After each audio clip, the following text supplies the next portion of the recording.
Hi అండి. ఇది ఒక టైప్ ఆఫ్ క్రాటన్ మొక్క. ఇది వామ్ చెట్టు. చిన్న రొమ్మ నేను ఎక్కడికో వెళ్ళినప్పుడు అక్కడ కనిపిస్తే వామ్ చెట్టు చిన్న కొమ్మ విరిచి అది 2 డేస్ బ్యాక్‌లోనే మర్చిపోయానండి. తర్వాత తీసి పెట్టాను. చక్కగా అది బ్రతికింది. ఇది టమాటా మొక్క. ఇది ముళ్ళకూరింత మొక్కలంటారు కదా! పర్పుల్ కలర్ ఫ్లవర్స్ అని వస్తాయి. ఇది ఒక క్రాటన్. ఇది చుక్కమల్లి మొక్క. ఇది చూడండి ముళ్ళకూరింత మొక్క. మొగ్గలొచ్చేస్తున్నాయి చక్కగాను.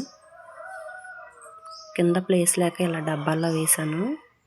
విత్తనాలు వేసానండి, చక్కగా వచ్చాయి.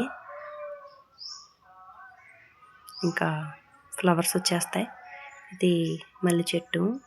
మనం జనవరి అయిపోయిన తర్వాత ఫిబ్రవరి స్టార్ట్ అయిన తర్వాత మనం పైనున్న మొత్తం ముదురు కొమ్మలన్నీ కట్ చేసేసుకుంటే ఇలా మనకి మార్చి స్టార్టింగ్ వచ్చేసరికి చక్కగా చిగురు వచ్చేసి మొగ్గంతా వస్తుందన్నమాట. ఈ విధంగా చక్కగా ఎప్పటికప్పుడు ఆకులు దూచేసుకుంటూ వస్తే చిగురుతో పాటు మొగ్గ అనేది మనకి ఎప్పటికప్పుడు వస్తూ ఉంటుంది ఫ్రెష్గా.